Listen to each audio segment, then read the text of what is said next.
Right, I'm going to go back in time with you a little bit. These were two wonderful ladies. Their consciousness was superior. Both of them I had done shows with. One hosted a ton of shows with, one a few others that were really good. These two I had been hoping to get them on air together forever. I finally did. Well, things went really great this show. This was the dream come true, but life happened afterward, and plus there were some issues, and it just didn't pan out. As far as having those two on together ever. And anyway, but some of the parts of this show, my mic is really faulty, so you can't hear me, but it's not important what I say. In fact, I'm not even involved for several minutes at a time, a lot of the time, because those two are just flowing. And I knew that I could see gold in my eyes. I could see success in my eyes back then when I thought those two would be great together, okay, and if I had to be on with them, I would just be there strictly to run interference, maybe to ask a question, bring up a topic, that's it. Not give my opinion because it wasn't necessary and it wasn't needed, and who in the fuck would want to hear it? I mean, seriously, straight up. So that's how it was back then. And this one here, I'm never at a loss for words too often. Especially when it's an interaction like that, and not like an interview per se, which was this was set out to do. But you can see, like, I'm not even needed here, and I shouldn't even have, man, I should have just let these two girls go for it. And you can hear me, my mic was a little fucked up during this episode. For some reason, I was going back over it earlier, and I don't know what the hell was going on with my mic, but it really doesn't matter. What I have to say really isn't important. You get about 10 minutes into this thing and you'll see that those two just, man, they flowed off each other. They would have been golden as a team together. And we're going to go ahead and see how it was on, February 24th, 2015. Here we go, almost 10 years ago. That's what it was like. Good afternoon, good evening, good morning, wherever in the fuck in the cosmos you may be. I'm Rockin' Larry Lockin' with Pleiadian Late Night Talk on Pleiadian Express Productions with my co-host, Ravishing Raquel Toombs from Vancouver, British Columbia. Tonight on the show we have joining us a fellow admin of ours in the Pleiadians Mothership Group, Leah Alien Tribe, Leah Shapiro's Mothership Group, the Pleiadians, Victoria Pleiadian, and I also want to mention real quick, Victoria is also Whoa, technical difficulties, folks. So, Raquel, welcome. How are you? I'm freaking fantastic. Thank you. How are you? And Raquel's my Perpendicular. Hold on. Victoria Pleiadian. I need to say back then, too, we ran the shows through Google Hangout to go in through YouTube. It wasn't just a straight shot through YouTube, so there was a lot of fucked up feedback. If everybody didn't have their mic muted at once, whoever wasn't talking, it caused for havoc, especially if you ever had more than one person on facial camera at once. That's why we didn't do it a lot, because one was okay, but man, if somebody else got on there, it caused feedback if they weren't muted. So it was just better off this way. So that's the way we did it. Plus I'm trying to charge the battery on this one, so I may have to lay it at an angle, but we'll see. We'll see how it works out. Okay, let's go. I think I got this up as loud as I can get it, possibly, but yeah, I'd forgotten. I hadn't listened to the show back since it happened, or right after, till tonight, and I was like, somewhere on the outskirts of London. How are you tonight, sweetie? Of course, she's playing with her. Or no, that was Raquel. Victoria. Ladies and gentlemen, Victoria is around, but I think she's messing with her computer right now. She had to mute for a sec, so let's give her a chance to unmute. Oh yes, sorry, lady. Sorry, maybe the Queen doesn't approve of unmuting. I don't know. Oh, God. I think maybe she could get to Crumpet supply her enema of crumpets. Yes. Victoria sounds like she's on Close Encounters of the Third Kind playing with some gadget. Oh no, that's me and my camera. Sorry. Oh, Victoria, There's a button called unmute. It's got a microphone. Hit that. Can you hear me? Hello? Hi. Hi. Yes, I kept pressing it. It wasn't, yes. Well, hello everyone. I'm happy to be here. Happy to have you. Yes, we are. We're delighted to have you all the way from the UK. Well, all the way from wherever. We're all in different places. But Victoria, how are you? I'm absolutely fantastic. I mean, I feel I'm just really happy to be here. I'm really grateful, and it's just lovely to be surrounded. And obviously, for our listeners as well, I'm just very happy to be here, and also with you, Larry, and also Raquel. Just really happy. Yay! Happy, joy. Yay! Yes. Now that we got all the mutual Pleiadian bullshit out of the way. Yeah, so Victoria, this is really, I've been wanting to talk to you on air for a long time because, you know, we've talked a lot about your story between me and you and, you know, in private groups. But I would really like for everybody to just know kind of what makes Victoria tick. Besides the fact that you're an admin in these groups and all that, why don't you tell us a little bit about how your awakening started and through your life, and you know, I'd also like you to throw in there how you started contacting the Pleiadians, and let's just go from there. Sure, absolutely. I think from a very, very long time, I've always had a sort of a deep knowing that I have a connection to the stars, and I think always having that knowledge, even before the Pleiadians actually contacted me, it was just something that was very, you know, something I just couldn't switch off from. So obviously throughout my life, I realized, well, something is going on. There were lots of unusual things happening at the time, and I wanted to delve a bit deeper, you know, to see what's happening, what's going on. And the things that made me tick really was really connected to the stars for a long time, majority of my life.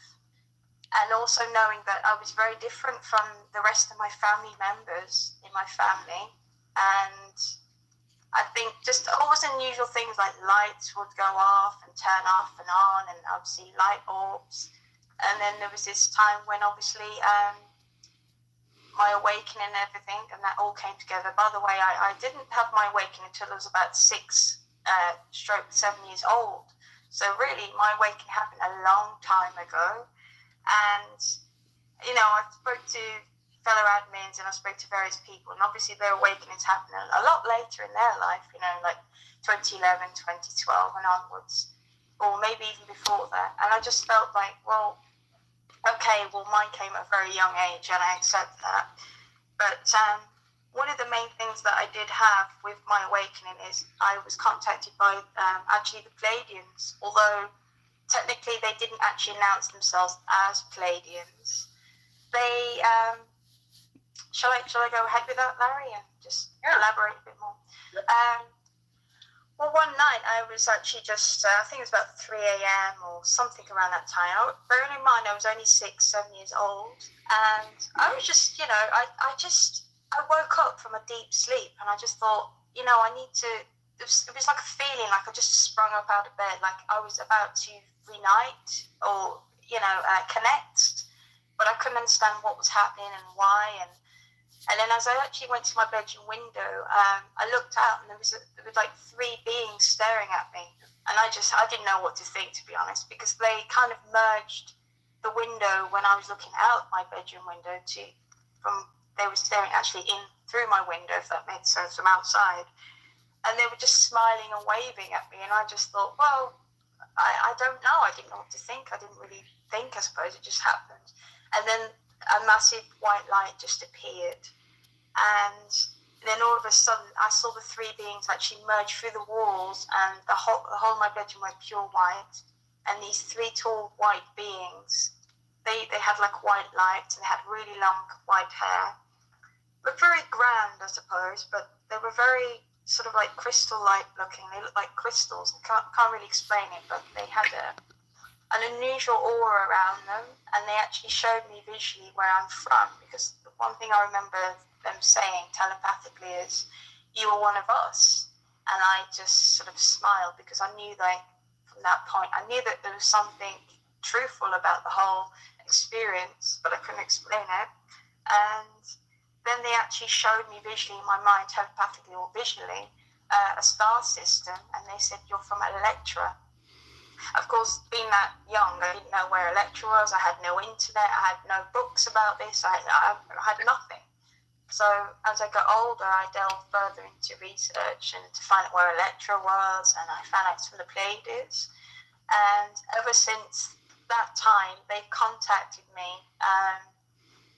Ever since, they've manifested into physical form, although more like a holographic kind of form, or they've turned up as orbs, just various things, and the experiences are still going very strong today.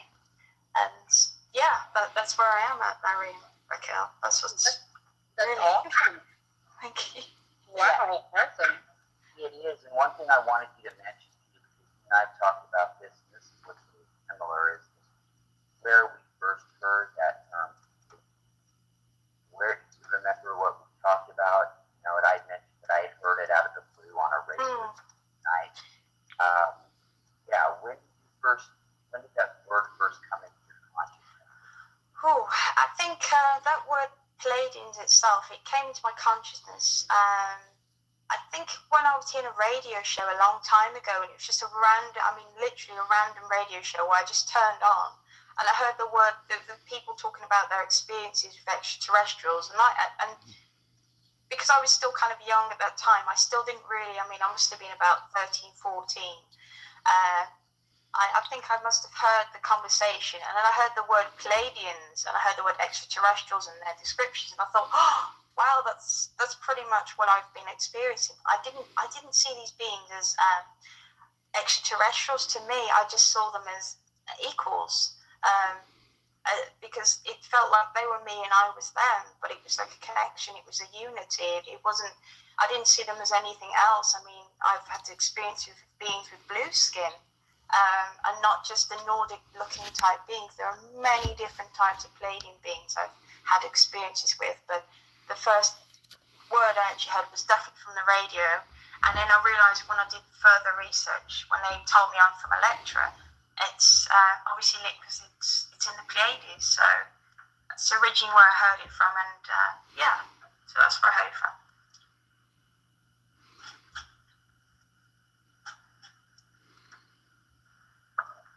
So as it stands now today, I also wanted to mention one time I were talking to Victoria when we were doing a face-to-face voice chat, and all the things that I saw behind different style of being. My mic was all fucked up for some reason, ladies and gentlemen. But it doesn't matter. I quit talking and these two just can take over the show, and it's wonderful. They were both like a night off to host with.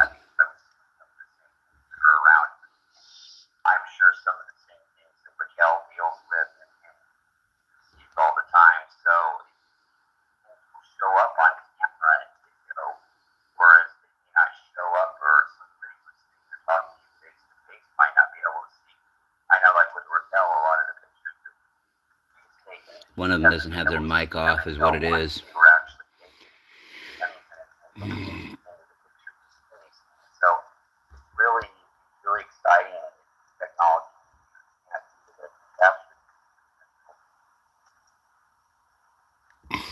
Yeah.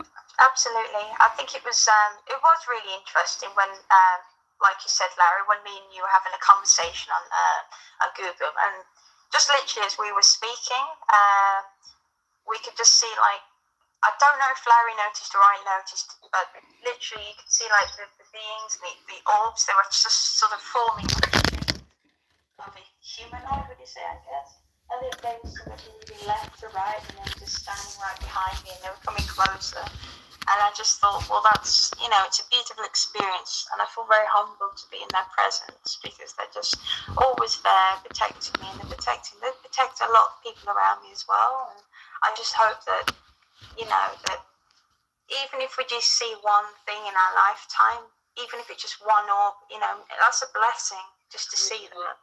It really is. It's just, to feel protected, whether it's angelic, extraterrestrial, these beings of light are here to protect us. They're here to, integrate their energies into us and through us. And I feel that, we can benefit so much from them. It's a blessing. Yeah, Raquel, do you have any thoughts on that? Well, I know that that even just that like with me, it started out with capturing them on camera. So it's really cool because with meeting you, Larry, and then you started seeing my pictures. You're like, holy shit! Like that's what I see with my eyes. It's so cool. You can capture it on camera. But the feeling, like now I'm starting to see more with my eyes, and not, I still capture a lot on the camera, but I'm starting to gradually, I guess everything when I'm ready. I guess I'm not totally ready to see, what you guys do yet. So I'm starting to see, but where was I going with that? Oh yeah, but just knowing, like just the feeling, when they're around is just, it's so amazing. Like it's so much love and so much comfort and just like a bliss, like a blissful, beautiful feeling, right? Like, and I think that's why a lot of people really resonate and really like really enjoy the photographs that I do take. They really speak to a lot of people because people just feel there's something, they feel them in the pictures. So it's pretty amazing that I'm able to, that I've been able to capture that, right? But they're just like, I've never really, like I've always been a very earthy person. I've never really had my head up in the stars or really thought about the stars too much. But I don't know, but just in connecting with them, in contact, when they contacted me and now I'm connected with them, it's just anytime I find myself down, dwelling or being, in a shitty mood or whatever, all I have to do is just stop, breathe, relax. I can feel my hands being held and it kind of swung gently back side to side. Their energy is just, they're right here all the time. And it's absolutely beautiful. And yeah, one day I hope everybody, I guess when everybody's ready, when you're ready to experience it, they will come, they will come and be a constant part of your life. Right. And how amazing is that? I mean, it's so beautiful. Yeah, absolutely. I have to agree with that, Raquel. I think they are here to comfort us. And I think the more people that are ready and are willing to sort of, go beyond themselves and just, get to that point where they can actually just relax and just really take everything in. I think that's the time when they will make themselves more known. I mean, I feel kind of lucky because I am actually a clairvoyant, but, regardless of that, I know that people are having these experiences, more people are waking up, and I think there's just so much, positive energy from these beings and from these orbs, and it's just, who doesn't want to feel comforted? But at the same time, we have to discern as well, obviously, to some degree, because I think that a lot of people will just pick up on energies and just assume that, oh, this must be good because of this energy, but it's really, you have to really feel them with your heart more than anything. Oh, yeah. That's when you feel that only a genuine loving being of 100% pure light will only just sort of, you'll only feel that, you won't feel anything else but love. So yeah, it's an unmistakable feeling. It's a total unmistakable feeling. You just know, right? Like it's not like you're it's not like they're out to trick you or anything. Like you're not being tricked. You're in your heart, So, but I think that there's some people out there too that are so. Well, I want to meet my star family, and I'm confused, and I'm, they're going and asking everyone questions. How do I connect? And these are the people that still have a lot, like, our families are not going to, our star families are not going to be a constant part of their life until they get past that, until they get past that part. And it's kind of like, just do your thing, do what you're supposed to be doing here, go through the process. Don't worry about it because you do have support, whether they're, whether you're in contact with them or not on a daily basis, you will have support and they will contact you. But when they know that it's the right time for you. They will. And the other thing to point out as well is obviously they are not here to save us. No. There's a misconception. A lot of people will inbox me, message me and say on Facebook, for example, or even out when I meet them, people say, are they coming to save us? I know someone who I want them to save us. And I simply say, well, yeah, we have a lot of work. Self-actualization is one thing. We have to we really do have to work on ourselves. It's not just about clearing your energy. It's about clearing your karmic energy, your imprint. It's also about the earth changes. A lot of things are happening. Some people are just born into families that are just chaotic, and you have to really open your eyes with your heart as well, and just see it for what it is. I mean, they won't save us, but at the same time, they'll save us to an extent, obviously, if we save ourselves. Again, through working on ourselves and really understanding. And obviously, one thing really is connecting with our inner wisdom, our unity, and obviously with our higher selves. Because that's really the only information we always really need is literally from our higher selves. I mean, there is no, it's the strongest thing to connect ourselves with the source. And that's really where the answers lie. Because the extraterrestrials, to some extent, and the Pleiadians will help us so far and guide us. But we really have to guide ourselves. And we've got to discern because so much is happening, all this misinformation. We're at a very crucial point now where we have to really sit down and be serious about this, because there's only so many things that comes along in our way and our path, and we have to really just understand where we take it from there, I think. Well, the way I see it, as far as, people thinking, okay, well, they're going to come save us, my experience with them has been, it's been almost like a parent-child kind of relationship. Like, not really, but like, because I'm, they're like equal to me. I am that, they are me. But at the same time, it's kind of like with our children. We have children. We don't go in and counter-manage our kids' lives and our kids have to grow up because they have to go through their experiences. They have to experience pain. They have to experience being alone. They have to experience trauma, mild traumas hopefully only, but they have to experience that in order to grow and evolve. So, it's kind of like, that's kind of the way I can describe it, is that, they love us so much, and, they also know that they can't do this for us, because the whole reason why we're here is to experience everything so our souls can evolve, right? And so they're here for support, not to come in and just say, okay, I'm doing it for you, because you can't do that, right? Right. Absolutely, I totally agree with that. It's just, once we've got to a certain level of, evolving and experiencing. I mean, some, star seeds and people that are here are just here to experience, but a lot of them are also just here to hold frequencies and also on specific missions as well, which I can't honestly say what they are, because there are so many different beings here with different missions. But evidently, it really is, it's up to them. I mean, we can't really push another, but we really must take responsibility for ourselves more than anything else, because this is what we have here for now. But there's so much more to experience, elsewhere. So it's good to keep an open mind, but be responsible as well, I think. And not to really push it in people's faces, like, come on, awaken.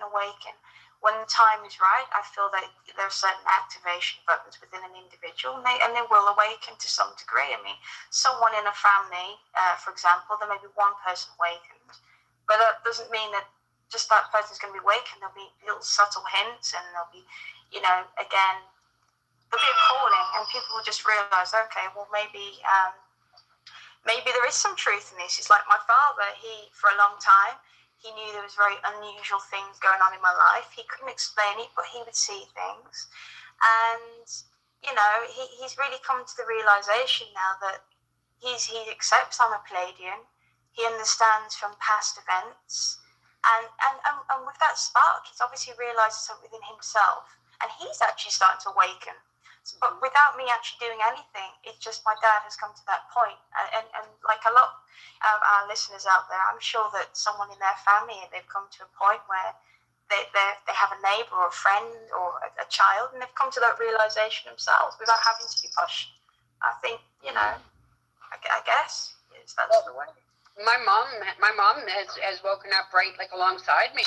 She's witnessed and experienced so much just through because I live with her, right? So through what I've been going through, she's been the beginning, God, there was noises on our roof. We live on the 3rd floor, and there was noises on our roof. There was a knock on the balcony door on the 3rd floor, and there's no way, no access. She was seeing lights on the balcony. There was noises like when my body was being repaired, and we'll talk about that sometime. But there was noises almost like wings. It was like a flapping noise. Like, what the hell, Mom's like, what is that, right? So she witnessed all that.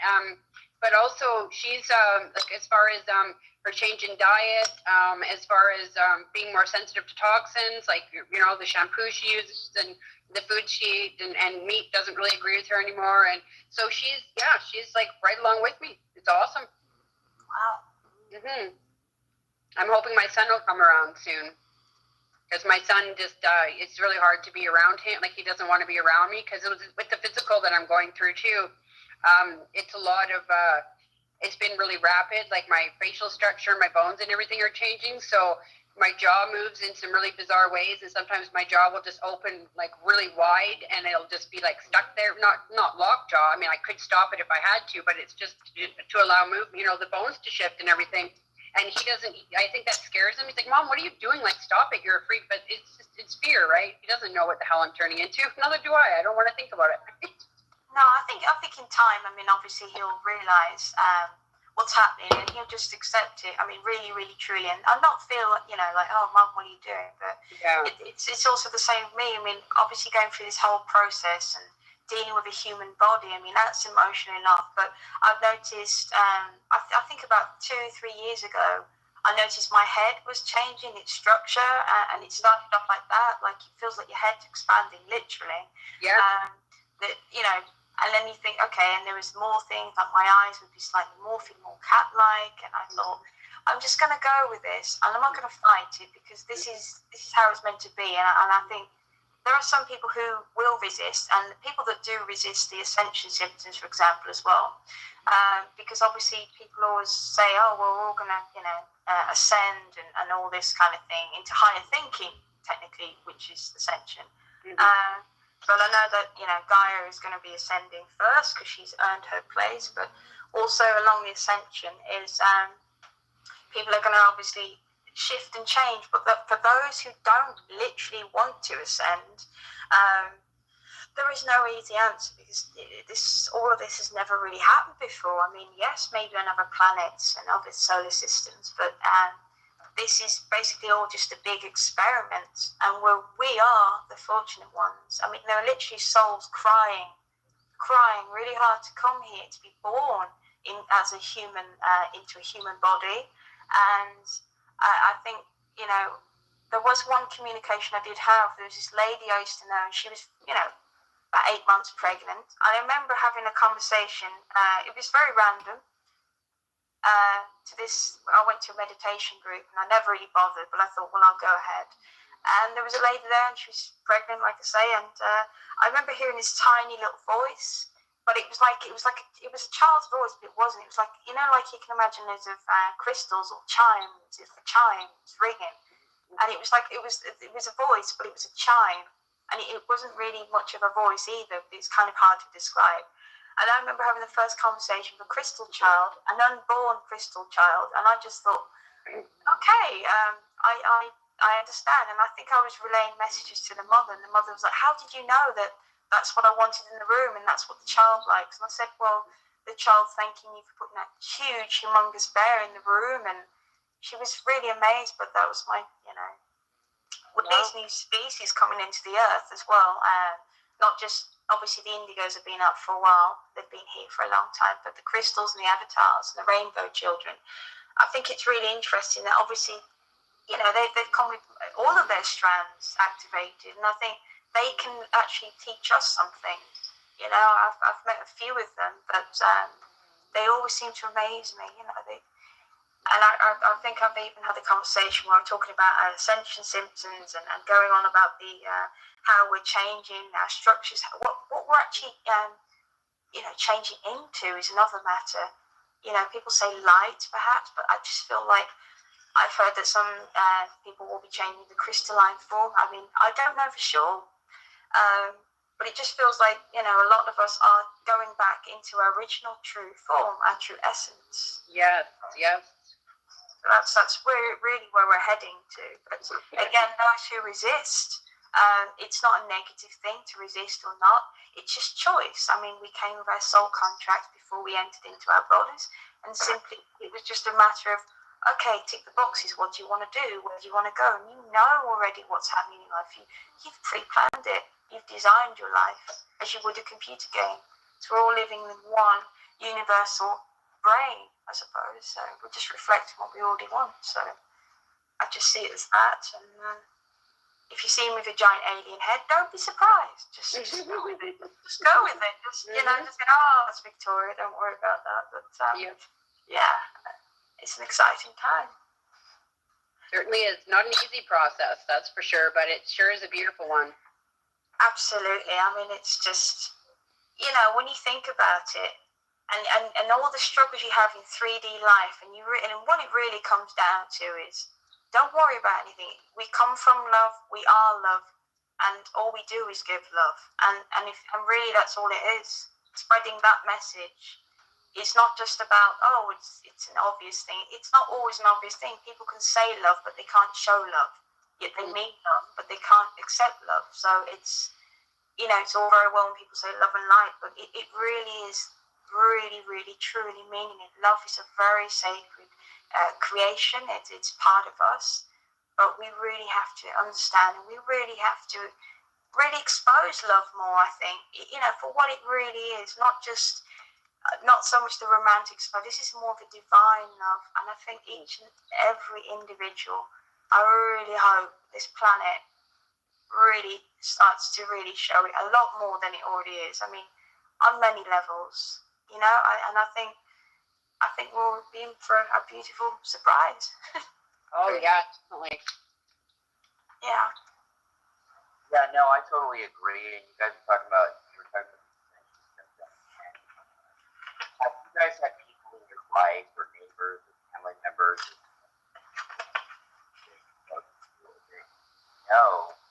right? They may be going right. Their conscious, not like where ours are. They're not aware of why this is going on, and they may be at a crossroads.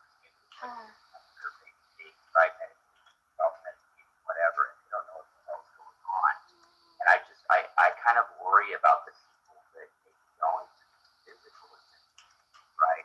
But they're not quite aware of why they are, and I really, to be honest, don't know what to do to help those people, because if you try to tell them what's really going on, it sounds so far out and peculiar that they just dismiss it. But yet innately, you see a spark in them that it rings true to them what you're saying, but it's just so far out for them to understand. And I just wonder if either one of you have ever dealt with people that are probably going through these symptoms and they have no clue as to why they are.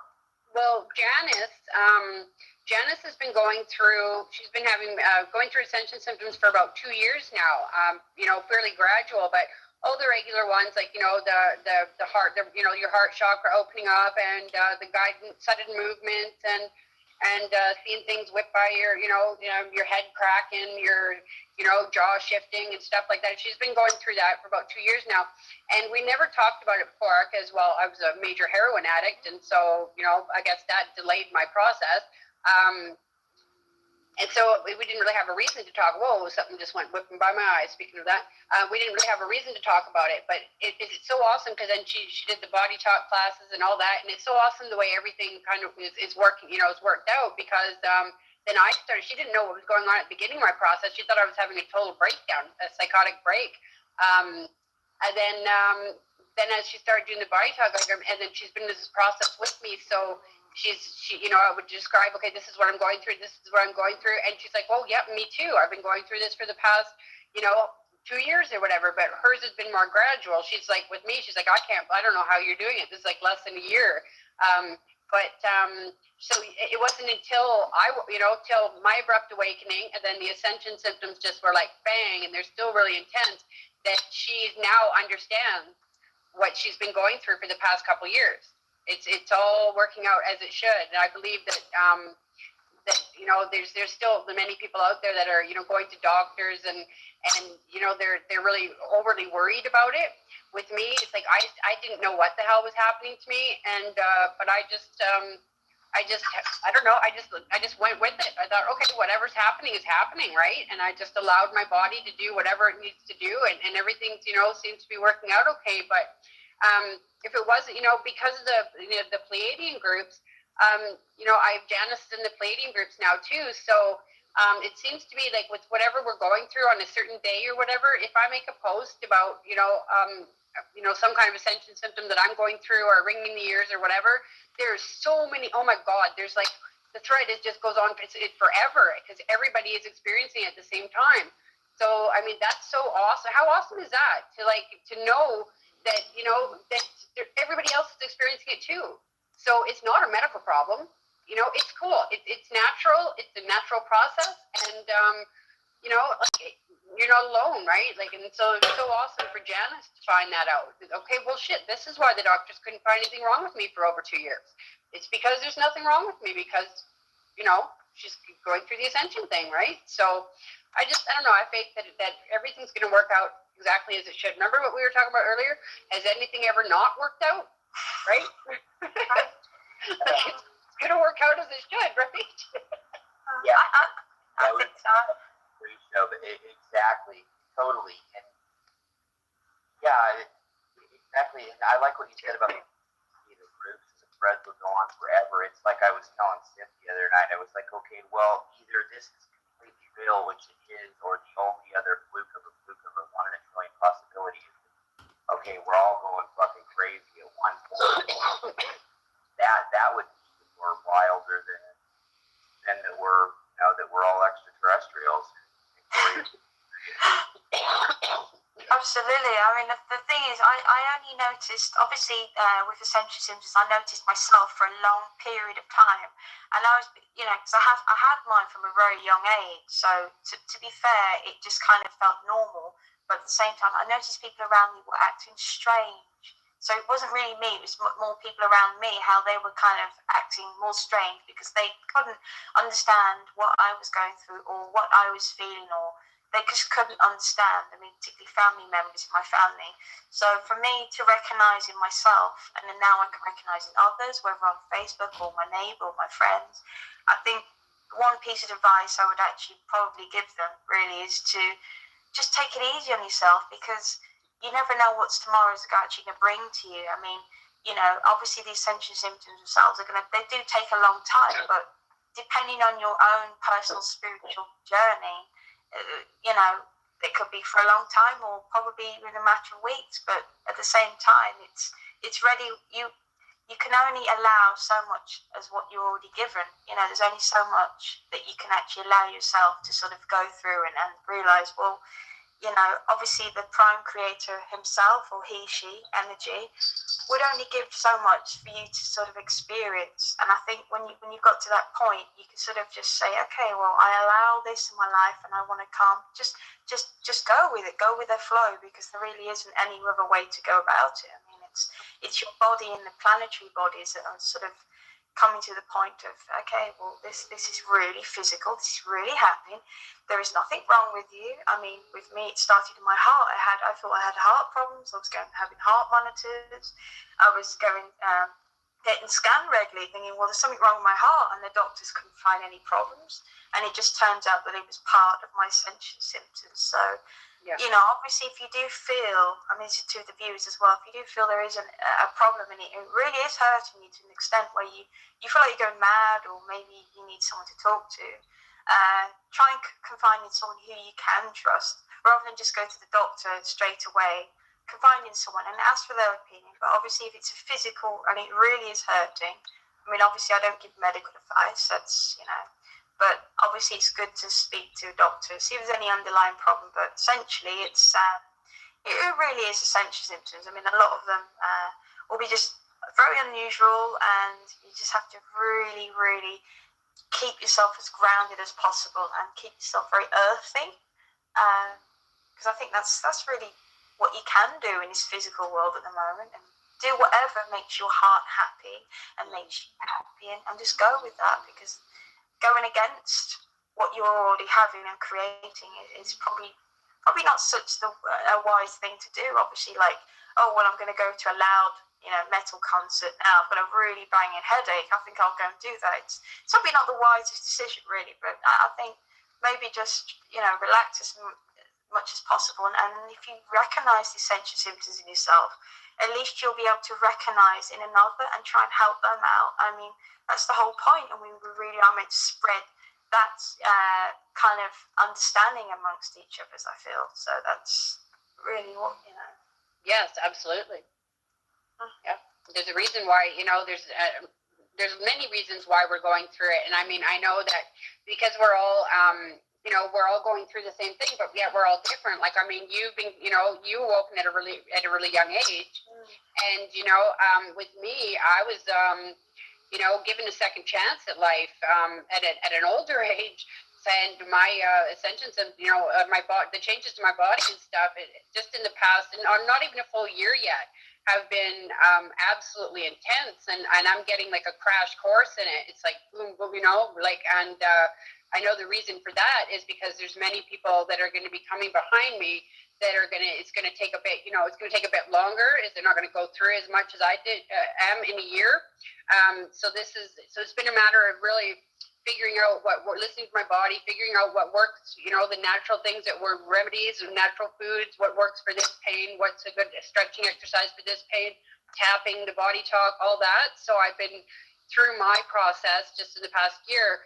I have oh my gosh, I've learned so much, I just intuitively knew. I was guided to certain foods. I was guided to certain things.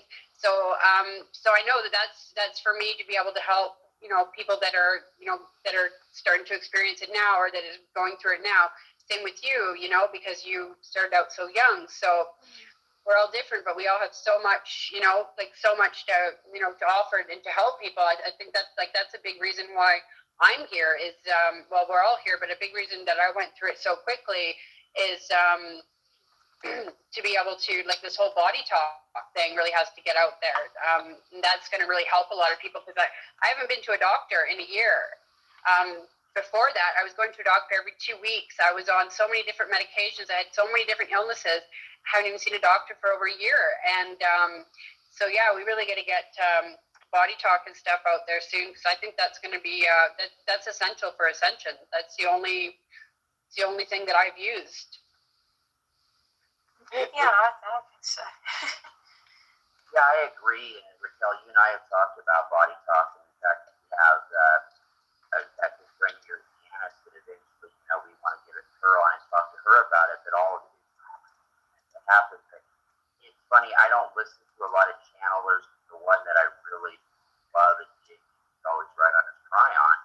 Cryon mentioned body talk recently in one of his channelings, and it just blew me away. Briefly touched on it, and we had just talked about that, you and I, before we talked about that, and trying to get Hannah comfortable enough to come on air and talk, because it's something that it needs to be out there and talked about. I don't care if it was something that somebody thought was a quack job or whatever. This, I just feel, is really something that is just going to need to be out there, and I'm really interested to find out more about this body talk. I know that, so far, I know it's helped you, and I know that Cryon alluded to it helping a lot of people in the future, so I just really excited about that. Yeah, I believe that the body talk was actually, it was the whole system or whatever was created by one man. I think he might have been Native Indian, but I'm not sure. But I mean, it's amazing. It's what it is it's a series like Janice will hold my wrist, and she moves my wrist in a way, and she gets answers by the resistance, like whether my hand's resisting or whether my wrist is resisting or not. And then it's a series of tappings on different areas, on the head, on the chest, like different areas. But the guy he just kind of came up, he just kind of came up with it, with all of it. No, he got it from the stars. I know he did. That's where body talk came from. He got that wisdom for body talk from the stars. I know that, and it's It's absolutely amazing. So I'll talk to her and see if we can get her on here soon to discuss it. Yeah, and absolutely. You're saying that, it just makes me, something that's about point, but something like what Tesla had mentioned, his inventions coming from the stars. And it did. It was consciousness that came to him from the stars to come up with such a thing. And I think that's a great point that when human society is ready for certain steps in their growth, the consciousness will come through. And somebody in Bangladesh can begin this. Somebody in Vancouver, London, Switch, Arkansas. It really doesn't matter. An African jungle or a big city street. There are people that are getting this consciousness in sporadic places, and that's kind of bringing us together. I really feel it.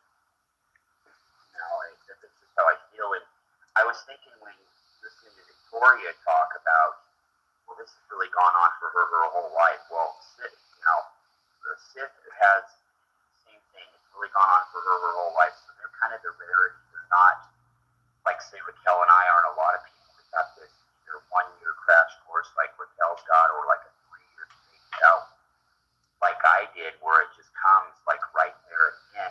And then you get to the point. I think I talked to Raquel about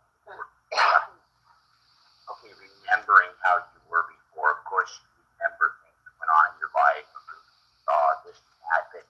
But then again, too, Raquel, doesn't it almost seem like it was a different lifetime or a different person? Well, I know for me, it's I guess I think I asked that question. Oh yeah, I did. I made a post about that, just saying that when I look back at my life experiences, it's almost like in the third person. Like, I know that I experienced them.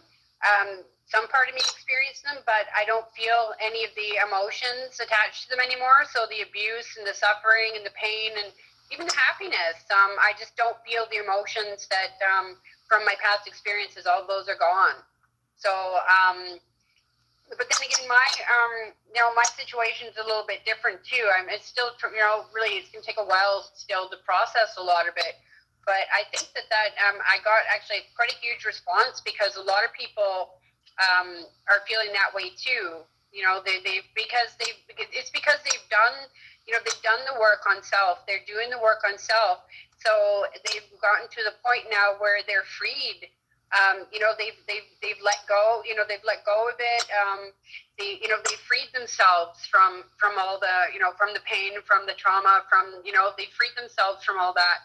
I think that's why, I think that a lot of people are at that point, and there's still a lot that aren't yet, but I think many people are at that point. As far as I remember from the post I made, I believe a lot of people are.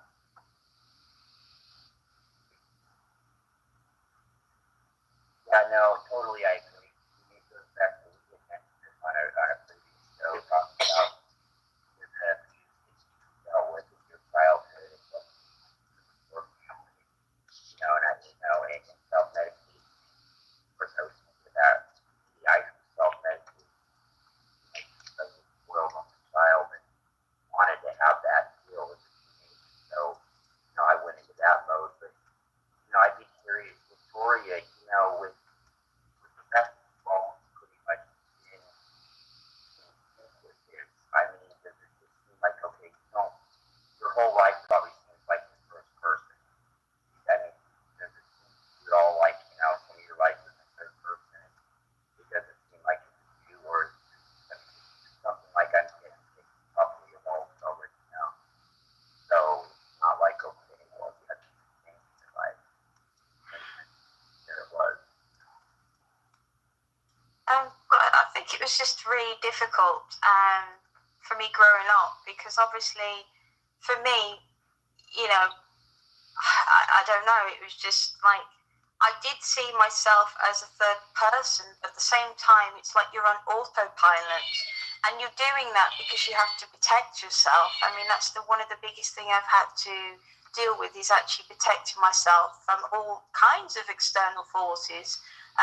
Obviously, because there have been some negative entities and all kinds of things that have been around, not from me, but around me, because once these kind of forces acknowledge that you're a lighted being, I think it's really difficult, because a lot of these attachments and things that happen to people in their families, they tend to target those that love you, you know, so you're seeing like people that love you, but they're acting out of character. And for me, one of the biggest challenges for me growing up with knowing what I am and everything is just to protect myself, and just really just understand that, you know, not everyone will be on my level. That's one of the lessons that the Pleiadians brought for me, is obviously that people are at different states in their lifetime. And you just have to really accept them for who they are, what they are, and not to judge them. You know, just because they don't understand something that's going on in your life doesn't mean that you dismiss them. It just means that they have a different level of understanding. I mean, but for a long time, it kind of feels like I was literally just alone. I mean, that's one of the things I've noticed. I've been alone all my life with this. Sometimes it feels a bit like a burden, but when you actually meet like-minded souls, and obviously as I'm older now, I can obviously go onto Facebook and look after the Pleiadian groups and acknowledge that there are people out there that really do want to find out more about themselves and their star ancestors, but also learn more about themselves and during their process. And I think it's important to sort of acknowledge that and just take them for where they are at their level now, because this is not a competition, I guess. It's just, it is what it is. And foremost, it's important to really, really just look after yourself as well. Because we're bombarded by so many energies. I mean, you know, if it's not the photon belt, which obviously activates the essential symptoms in our DNA cellular bodies, I feel like, well, you've got the other entities that are trying to acknowledge star seeds, who are actually trying to target them as well. Good or bad, see how you want. It's all about perspective at the end of the day. But I feel that so many people are coming to this mass consciousness now that, you know, I do feel that more light, I mean, I know this because I feel this, that more light is being activated in this world, not just only on our bodies. And I just feel that, you know, there will come a time when everyone will just acknowledge it and just literally just feel it. Not have to explain it, but feel it. So I guess that's, you know, that's where I come in from that point. Yeah, I think, you know, we talked about it subtly. In our life, you know, that we've done well, you know, Michelle has been working at her mom's going into this kind of research, you know, mind, as the consciousness, a lot of us aren't so lucky to have about it. I think we get more and more used to the way people are acting with each other and acting with animals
homophobic, yet I couldn't have that kind of information out there because that scares a lot of people.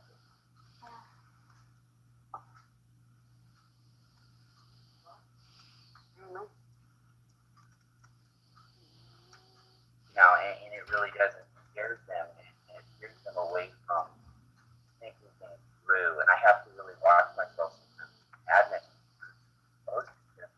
You'll get people that come in with fear. They're scared. It's hard for me not to sarcastically brush it off and they're so hung up on fear, scary things. In reality, so what if it was? What was it going to do? I mean, cut up your body. What is it like? Working. And I see it from that point of view now, and I understand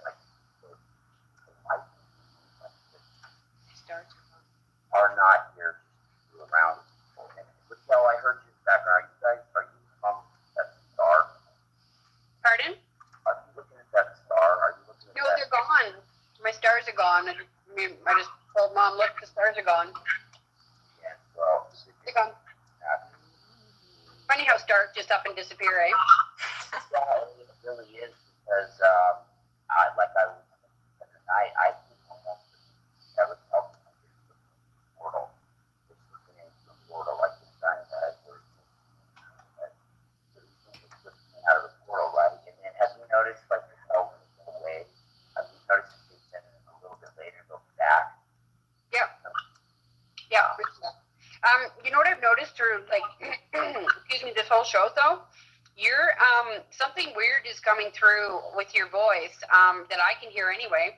I haven't been able to hear much of what you're saying, and when you've been talking, I've been hearing this like static, like a humming kind of coming from the speaker on my tablet. So there's some kind of noise underneath you, and what'd you break? Oh, fuck! Oh, Son of a fucking bitch!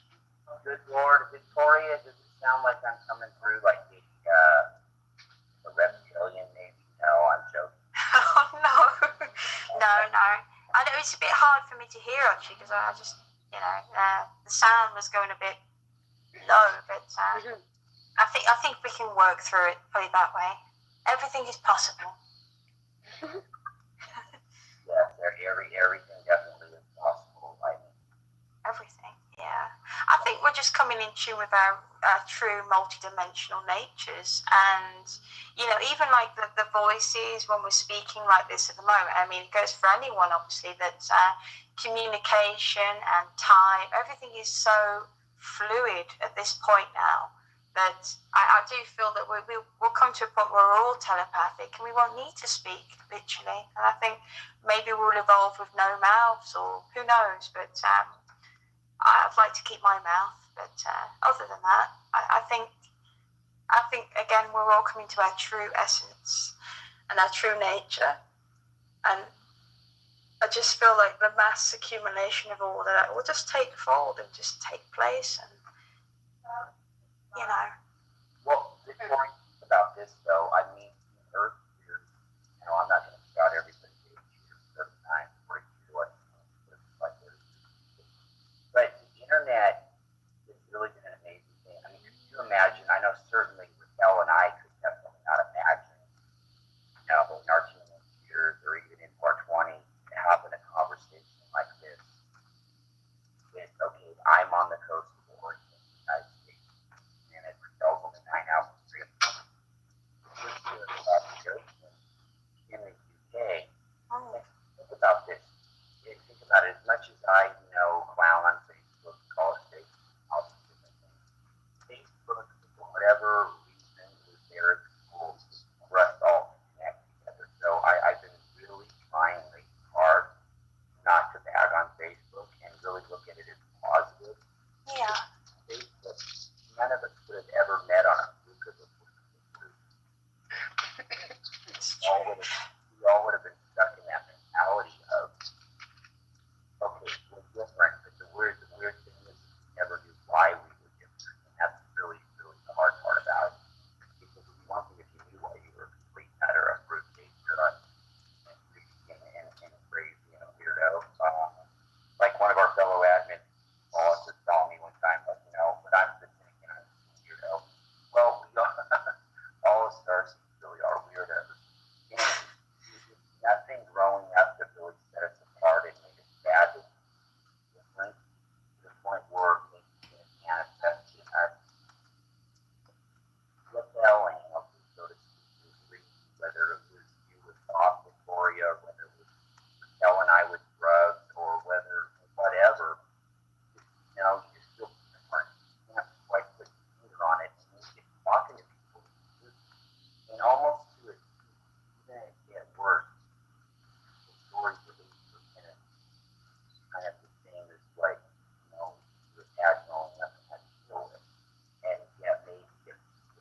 also done Facebook as well. It sort of made us come out of our isolation.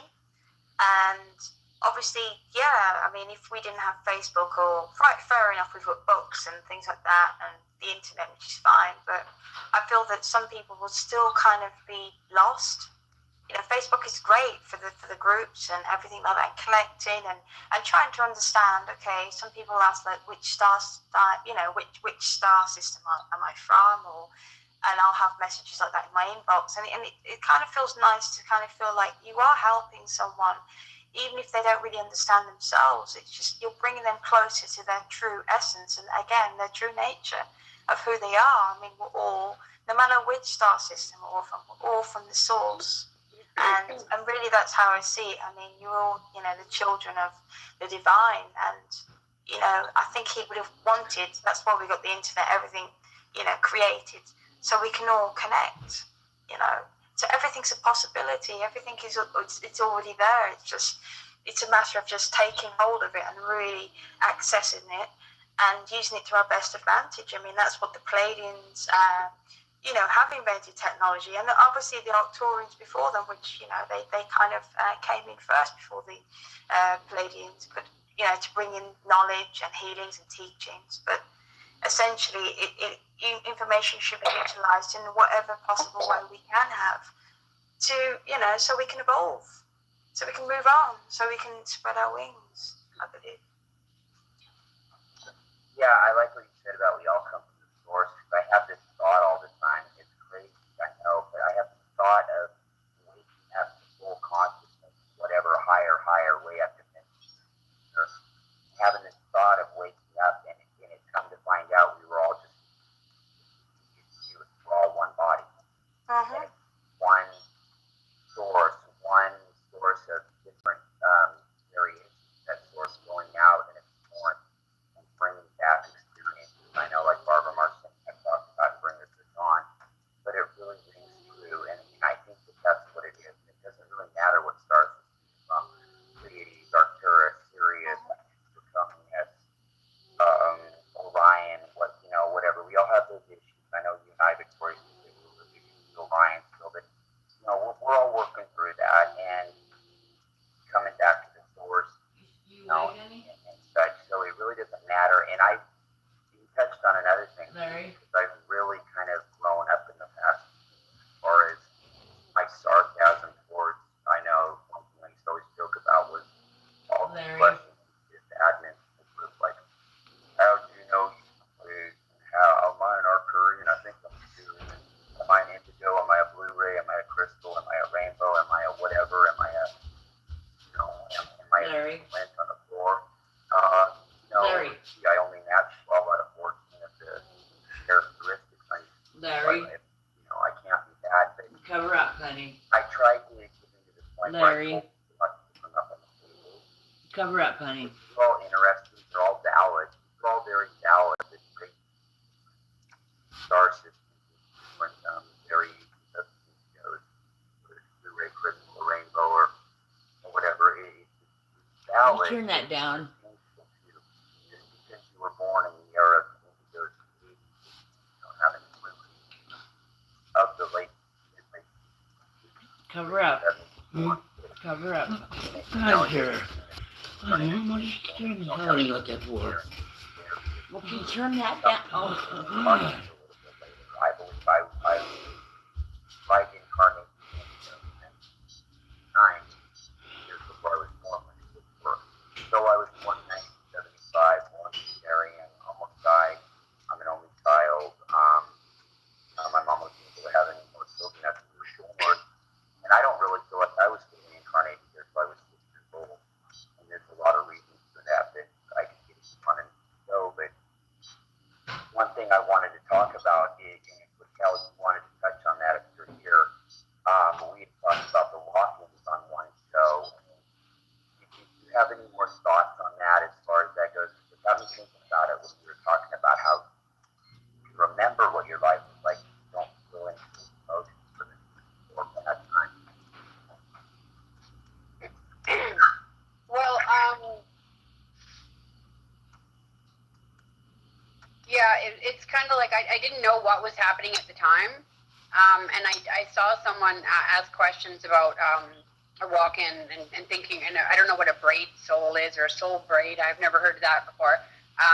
But the process for me was I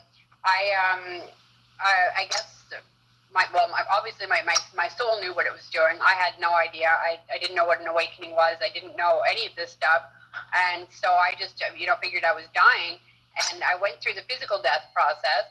But I guess, because I didn't know what was going on, I made, I was okay with the fact that I was dying. It's like, okay. And so I managed to write a bunch of stuff out, did, what I needed to do, say goodbye and stuff, because, I was preparing to die. So I went through that, and then was in a cocoon for 3 days. And then when I emerged, I was nothing like the me that I used to be. Everything changed. And then it was a major adjustment period as far as, learning how to live down here again.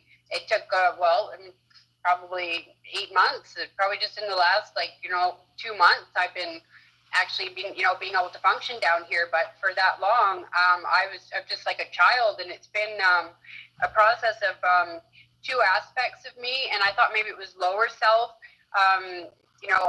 encouraging and nurturing higher self, or higher self encouraging and nurturing lower self. But I think it might be the opposite now, because there's been many times, and it still happens, where I'll be going through the physical, just extreme, and I'll be in so much pain, and it's not my thinking, but all of a sudden I'll just say thank you, oh thank you, and it's like, shut up, right? But what the hell, right?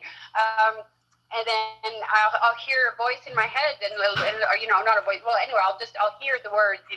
I'll hear a beautiful voice saying, "Oh my gosh, you're so beautiful. You're so strong. Like, I'm so proud of you." And so I don't know exactly what that is. I guess that's higher self. It could be a combination of higher self and my guides, and lower self. But that's so, and I don't think that it's two souls existing in me, because I feel very strongly that my soul was a very old soul, and that's gone. I'm a total new soul now. So I don't know. I'm still kind of figuring out the process, but that's kind of what the process is. And even now, I'll lie down and be in pain, and I'll hear this very comforting voice, and it's nurturing me, and it's giving me the love. I've learned to love myself, but so in a way, I'm my own child and my own parent through this rebirthing or this soul swap process or whatever. I've been, it's been a parent and child kind of, that's what it's like, and that's what it's still like. There's that one part that has brought me up and has been nurturing me through this past year, right? So it's the best way I can describe it, because I don't know, I've never researched any other cases or anything, so because I want to keep all my experiences, right? So maybe in time I'll look into it and research, another case or something, but right now I'm just figuring it all out. Putting a puzzle together right now, exactly. Mm-hmm. That's what we're all doing. Yeah. Here's something that I thought, a notion, and then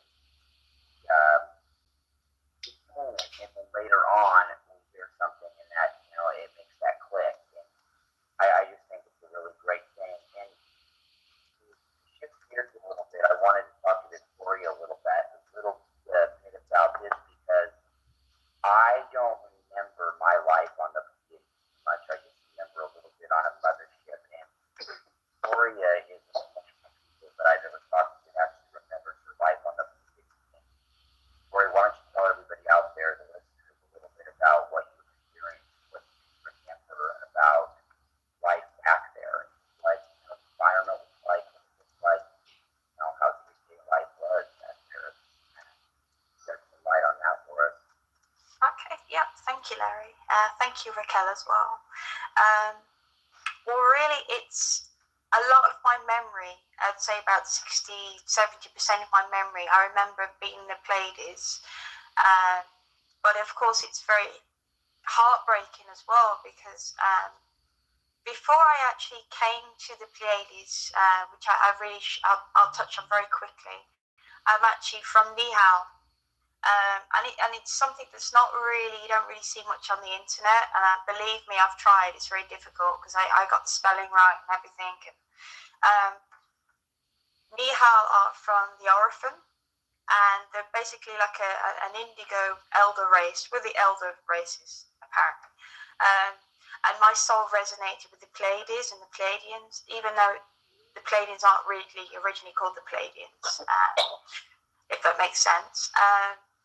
So really, I remember a lot of my life. I remember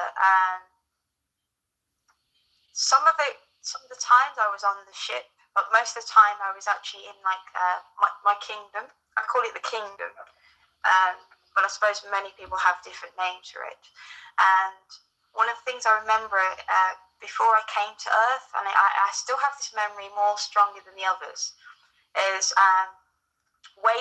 physically waving off my family. And I remember the feelings in my heart. It was just probably the worst time, but also I think the most exciting time, because seeing my family, and I don't mean like everyone as family, I mean literally my relatives there. Waving off is probably the most emotional thing I could have experienced, because it's not like it is here. It's different up there because they don't want you to go. But at the same time, it was part of my calling. I remember hearing a voice from Earth, and I remember hearing so many cries, and I remember it wasn't the voices of many people, it's the voices of one. And I remember hearing that voice, and I thought, I really have to help. But I was actually advised, and I don't know if anyone's ever heard of this, I was actually strongly advised not to come to Earth originally, because it was quite complicated. I wasn't really meant to be on Earth originally, but my persistence and I was very adamant, and I said, I really have to go, I really need to go. It was something that was in me that I had to go. But I love the buildings and the structures and the Pleiades. I remember it was like cities illuminated with lots of light, but at the same time, when you step outside the globes of the homes and places where various Pleiadians do live, I remember just seeing lots of dark water and dark hills, and it was kind of glow, a sort of lilac-y kind of glow to the atmosphere. And it's just something that it's not so easy to explain in 3D kind of way. It's really difficult to explain because I see my home more visually, and it was the experience of just being there and connecting. But a lot of my family, they kind of vary from pale blue skin.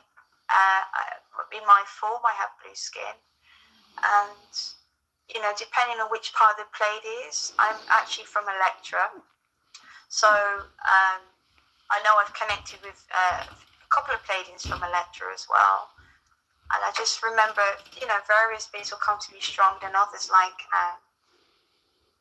being on the ship. I remember being on the ship for a long time as well with the Lyrians. And I believe for a long time it was like, as you would have like refugees, for example, you'd be in a small sort of compartment for a long time, and you'd be traveling for a long period of time. And a lot of this information came from my memories, but obviously I had like regression as well. And if you are lucky to have that chance to have regression, I'd strongly recommend it. But a lot of the time I was actually put with Lyrian beings, and I resonate very, very, very closely with them as well. But for me, it was like flashbacks, really quite strong. I mean, seeing, I don't know, it depends what kind of questions you want to ask, but as far as I remember, it was just very ongoing, and it was a long time, and I feel like my soul's very, very, very old.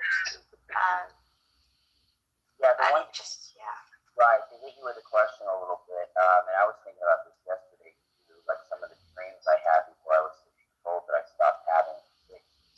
I remember being on planets that looked a lot like Earth, but some the skyline was yellow, some they'd be orange, some green. It's like every spectrum of the rainbow. Like that, right? And then also the amethyst, like and what you said about the glow in the city itself is so bright that it's almost, unless you're up to that love vibration, it's almost really hard to handle it. It's a great deal. And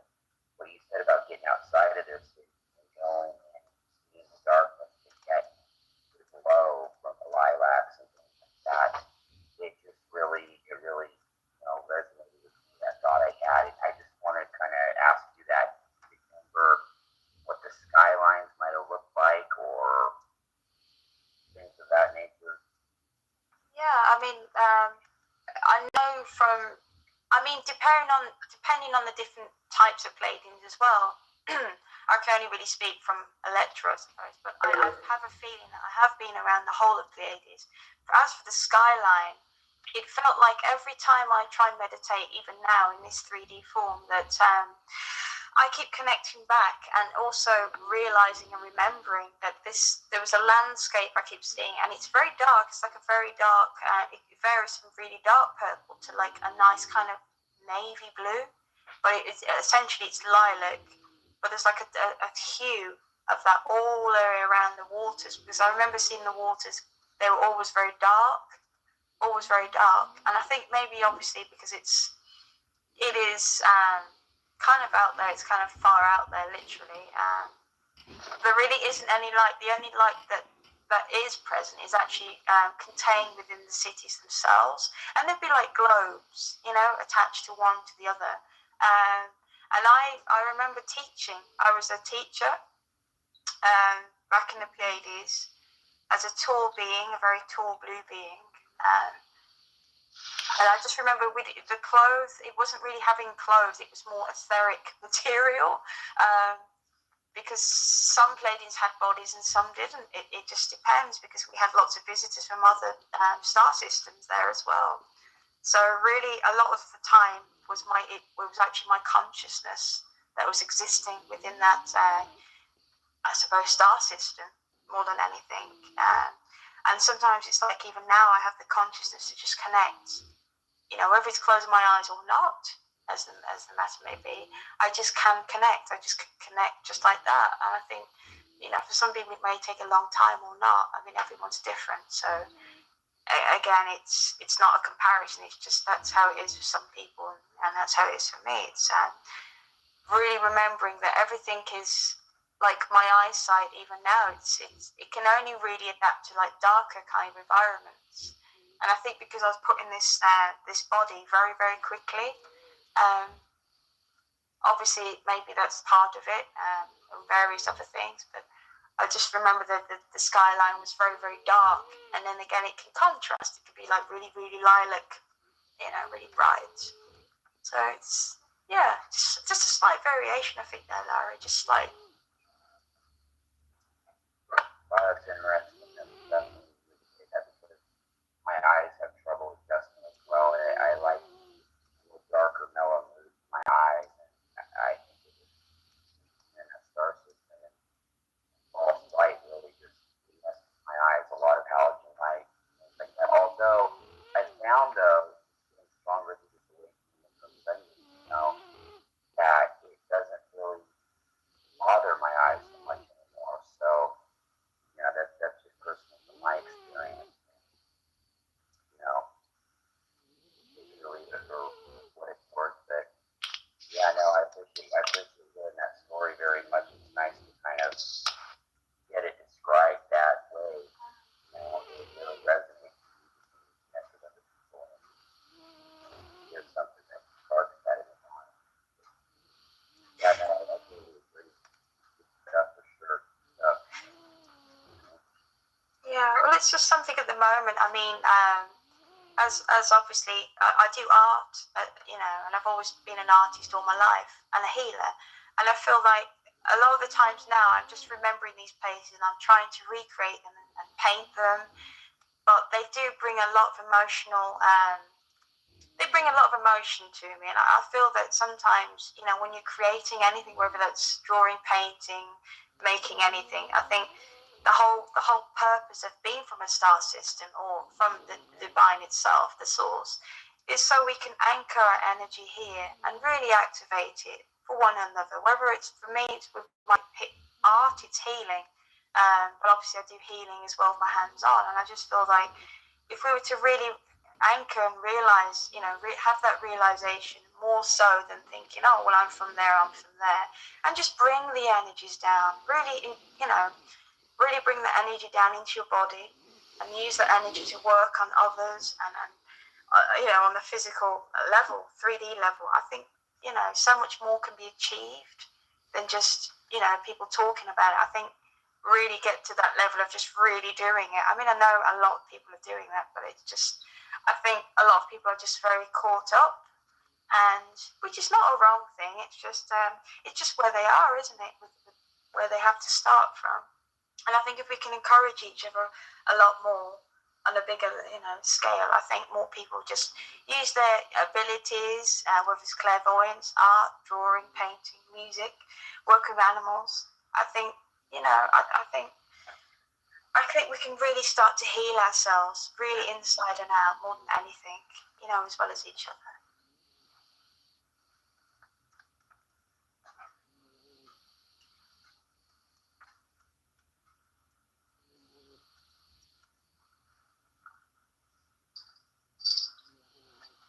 Sorry, I had a little bit of a technical difficulty here.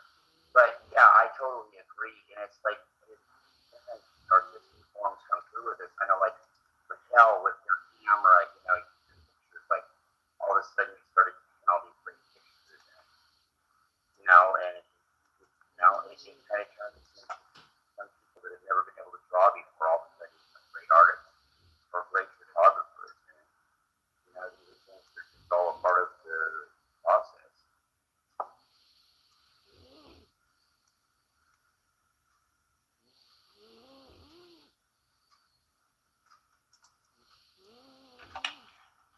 Raquel, are you still there? Raquel in Columbia.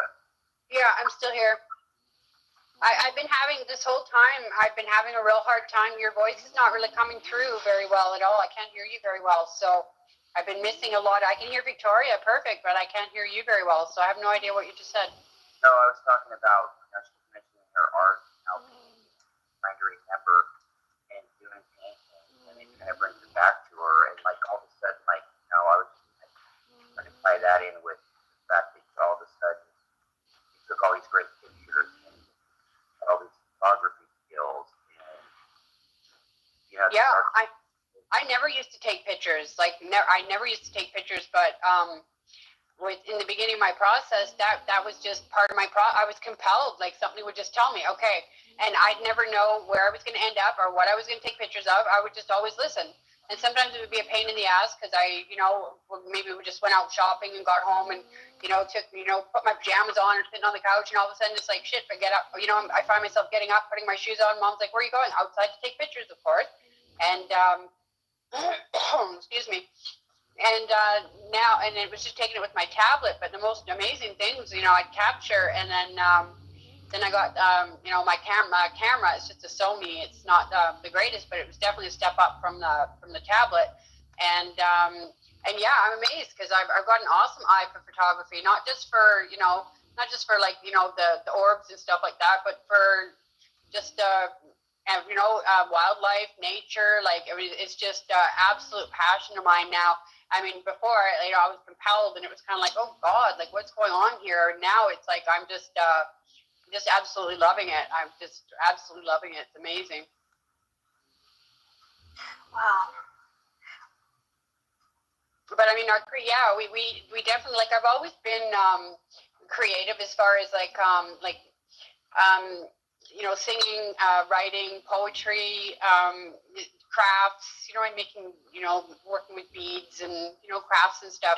But I think a lot of us are, if we weren't overly creative or whatever in the past, I think a lot of us are getting back to that now, because that is definitely a huge, huge part of our spirit, right? That's how our spirit expresses, and it's through creating everything, but also through creating music and and paintings and drawings, and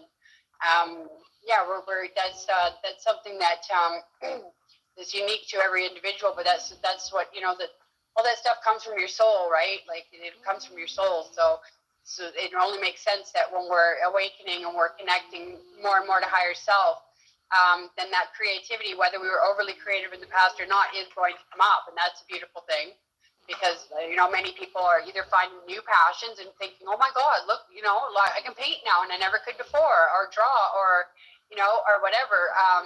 So yeah, that's awesome. I think a lot of us are experiencing that. Everybody's so into art. I mean, art speaks, right? So absolutely, yeah. I think it's fantastic. I mean, you've seen people just really, having a good, even if they're not really artistic, but to me, there's no right or wrong about any expression of art. It's a divine expression. It's your soul is meant to celebrate in any way it possibly can. And I think it's brilliant that more people are coming together and they're going, you know what, I have a vision and I'm going to paint it, or I have an idea, I want to be an inventor, I want to create. I mean, we are co-creators, we are divine co-creators, and I think it's just in our nature, our very own nature, that we have the possibilities, we have the skills, we have the technology, and we can go further, we can explore further, and get more people involved and go, you know what, I've got a bigger idea, I think we should all do this together. And I think on a mass scale, I think we will be creating many things. I mean, maybe we create a new whole planet together. I mean, it's possible. Maybe if we don't do it in our physical bodies, we can do it in our astral bodies. I know that a lot of the time when I've been dreaming, I've been going up to astral for the past 4 or 5 years. I've been actually helping various extraterrestrial races, those of the light, and creating parts of planets. I wouldn't say the entire planet, but parts of the planet, whether it's making and producing seeds, plantation, any kind of thing, let's say, for example. And it's very hard because it's going back and forth and nurturing, and some plants don't grow, some things don't harvest, but essentially it's all about just going with it and just, okay, I want to do this. It's all about having the seed, having the idea, the seed, and producing it, and obviously going ahead. I mean, there's nothing to really stop anyone. Do whatever you want. Do what your soul sings to you. Do every morning. Just do something that really excites you, makes you happy, and makes you joyful. That's why we're here. And of course, that raises the vibration. And of course, who wouldn't want that? It's who we are. Oh my God, Mark in the background. No, it's really intriguing, and we get these glass of consciousness through us, and really what it is remembering, like the Sonic but we're not here to learn anything new. We're here to remember what we've always known and to stand in our power and to be creative. And it becomes like glass of consciousness, and I think it's exciting how it happens. Not something I've studied for 5 hours a day for 20 years. Yeah, it's coming through consciousness, and it's just amazing. And it's showing up, like Michelle said, it shows up in music, it shows up in artwork, drawing, it shows up in any kind of creativity of thought. Even a thought to create a group, or a thought to create a page, or a thought to do something different that you never would have thought about it, and then it just comes to you, and then boom, you're right into doing it. And I just think that part of it's amazing. And the goddess dance is pretty cool too. It is. My body, it's so bizarre because I've never been, I've never really been a very coordinated or graceful kind of person, but since this process started, I've been doing, and Janice, she knows too, because she does it too, but I've just been, I've learned to step out of the way and let my body do what it wants to do, and oh gosh, it's been absolutely bizarre, but these hand movements, these hand positionings and these hand movements, it's almost like my body is being moved by something other than me, and it's effortless. It's totally effortless. I don't even think about it. I just let my body go, and I don't really, mainly it's sitting down and doing it, doing the hand movements and stuff, but it's incredible. Like I have so, it to me, it feels like an ancient dance from somewhere, like a goddess dance. That's the only way I can describe it. So I'm kind of actually eager to maybe get out and explore that a bit more. Maybe, I don't know, sign up for some sort of dance class and just all of a sudden burst out my own goddess dance. Maybe I'll start a trend. I don't know. Maybe I'll teach people how to do it. It's cool. It's really awesome. You never know, Raquel. I mean, maybe that's your inner spirit just saying, I just want to go with the flow. And I think, when you were talking about your ascension symptoms, maybe it will help as well, obviously. I mean, it's only something that you've always known from your ancient spirit, and all you're doing is recreating in this world and this lifetime now. And I think maybe you'll inspire others as well. Maybe just the Ascension Symptom dance. Maybe it'll help. I don't know. You never know, do you? let's all go. Let's all get all the star seeds together and start doing our Ascension Symptom dance. I mean, might just catch on. It might just Well, do it. I know that with the physical changes, like my bones have changed so much. It feels like I'm wearing a corset. My ribs and stuff have changed. Like they've really, the density of my bones have changed. My ribs have totally changed. So that's the only way I can describe it is it feels like I'm wearing a corset. It's really cool. But I've had to like just listen to my body and move. And there was towards the beginning, for the first couple months, I would just sit here and I'd aggressively I'd have muscles that I didn't even know I had between my shoulder blades and just a little bit lower, and it would shake and shake and shake in the weirdest way, almost like there was wings there. And so just within like a couple months, the muscles I developed on my arms are just, wow, just harsh. But you have to allow your body. I think that's a lot of people with the Ascension symptoms and stuff. They're not fully learned. They haven't fully learned to step aside and allow their body to move as it wants to, because they're still kind of stuck in their mind thinking, oh my God, why am I moving? Okay, no, I don't want to, and there is like what you said, Victoria, about not resisting it, right? Like just with it. But in order for your body to make the structural changes it needs, the bone changes and stuff it needs, even the changes to the skull and the jaw and stuff, you just have to go with it, because if you don't allow your body to move, when it wants to, then you're going to experience a lot of pain, and it's not going to, it's not going to go smoothly. Because I know with me, with all the bone changes, I can't just sit here and I can't just sit here. It's not even an option. It's so painful. So as soon as I put on music, especially I'll put on music, my body just moves. I don't even think about it. Sometimes it's shaking aggressively. Other times, it's stretching. It almost feels like me and Janice say we've got our our galactic chiropractor, because we'll sit, it'll be sitting here, and all of a sudden, it's almost like it'll be crack, crack, crack, crack, crack up my spine, right? And it's like everything's being all aligned. But yeah, it's really, you have to listen to your body. You have to move. You have to totally listen to your body. Move when you have to move. Eat when you want what you need, right? But in order, for the changes to take place, you have to just you have to trust and just remember that it's a natural process. I mean, we've done this before, almost, right? When we were little kids, we grew up, right? Our bodies morphed, our bodies changed, right? So basically, we're doing that again. We're going through that again. Our bodies are totally changing into what? Who knows? But but I mean, it's just like, just when we were kids and our bodies were growing and changing, we just it just was what it was. We still went to school, we still played, we still ate, we still had little temper tantrums, we still, and we had fun being a kid. And so this is kind of the same thing, right? Like, just do what you love, have fun, do what you're passionate about, create, put on music, take good care of your body, and just listen to your body, because it's all built in. Everything's all built in, and just allow yourself to be guided, and don't get freaked out. Just allow yourself to be guided, and I mean, we're not going through this totally, not like, we're not going through this with no knowledge. All the knowledge is in there. You just have to get out of the logical mind and allow that deeper knowledge from your soul to guide you. Absolutely, I have to agree with that. Definitely, Rebecca. I mean, we are, multi-dimensional creative forces, and I think just allowing that energy to flow through us and produce and create and just go with it, I think that's really the only way forward, isn't it?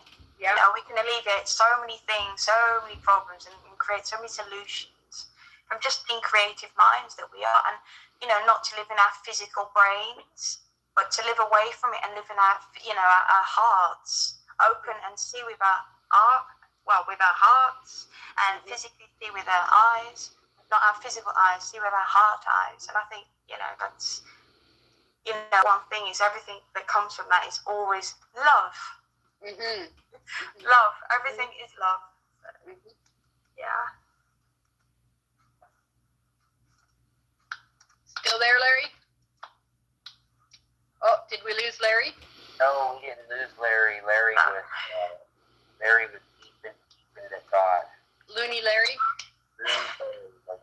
Larry Legend, rock and mock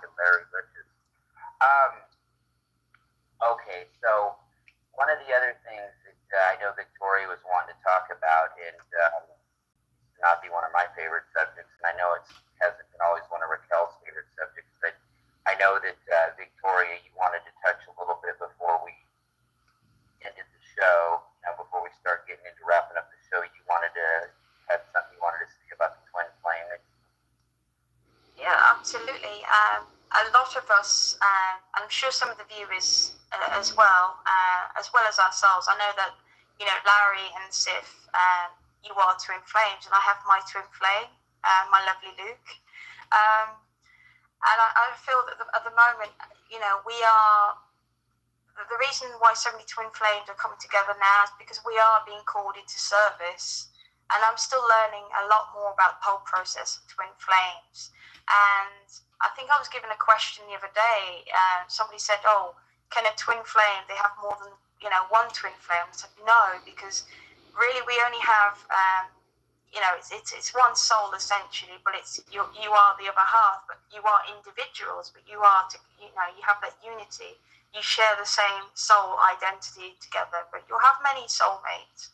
And I feel that a lot of people are touching on this subject a lot more because they're still trying to understand it, and I think it's something that we really should really just look into a bit more and maybe explore it a lot more as well, because a lot of people will think, "Oh, well, can they be a twin flame? Are we a twin flame?"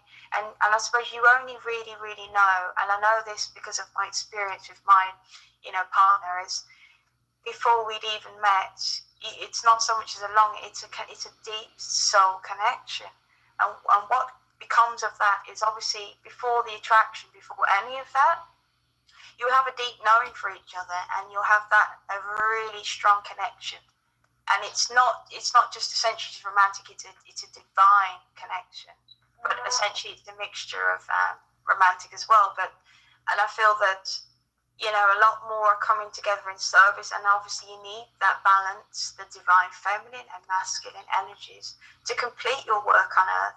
Whether you're a dream master, whether you work in different astral realms, or whether you come here on earth to create, it's all about remembrance at the end of the day. It's also about connection and divine connection and the soul connection.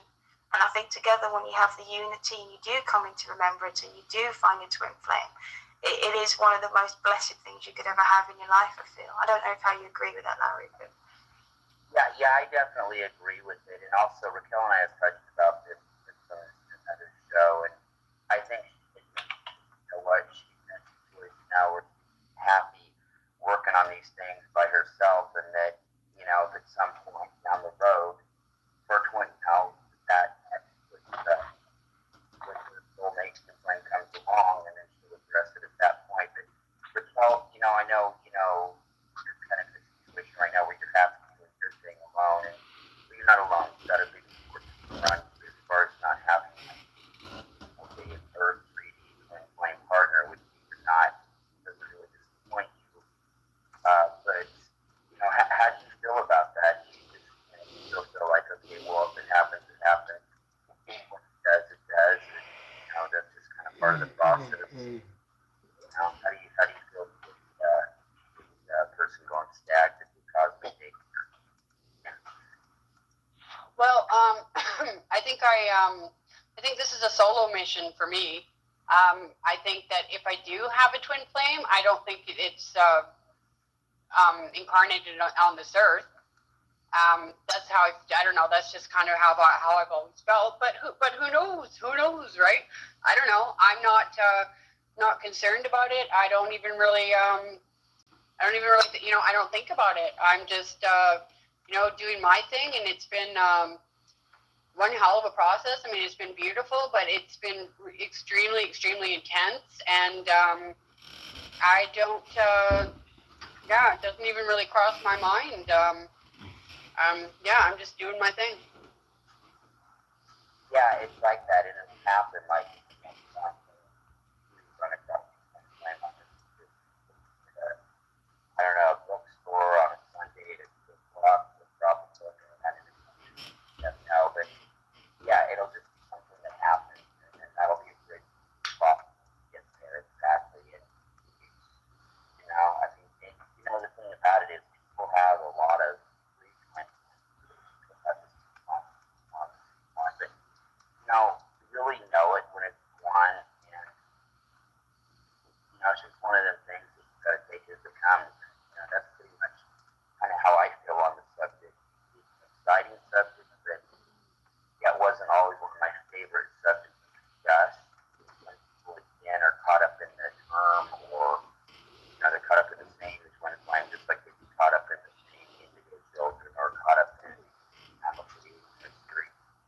caught up in the label, but once you're comfortable with that feeling with somebody like that, there's no label that can describe it unless you're just trying to have it complicated.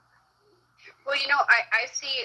I've seen so many people out there saying, "Oh, well, I'm just not complete without my other half. I need to find my twin. Are you my twin?" But it's kind of like that's not what it's all about. Like that's what people are still thinking. Like I need, I feel so lonely and so incomplete. I need to find my twin flame to complete me, and it's kind of like, you know what? No, you need to figure this. You need to go through this. You need to go through this process of fully embracing, falling in love with yourself, embracing yourself, remembering your divinity, remembering, that you are love, and everything else after that, then hey, great. If you do find someone that you believe is your other half or whatever, then fine. But then also another thing I've seen is seen quite a few people announce that they found their twin flame, and then a couple months down the road or whatever, they're not with the people anymore. They're not with the person anymore. So I think that that's a pretty big thing. Like if you're going to announce to people that you found your twin flame, then you would know without a shadow of a doubt, if the twin flames do exist, and I'm sure they do. You would know for sure. You would know.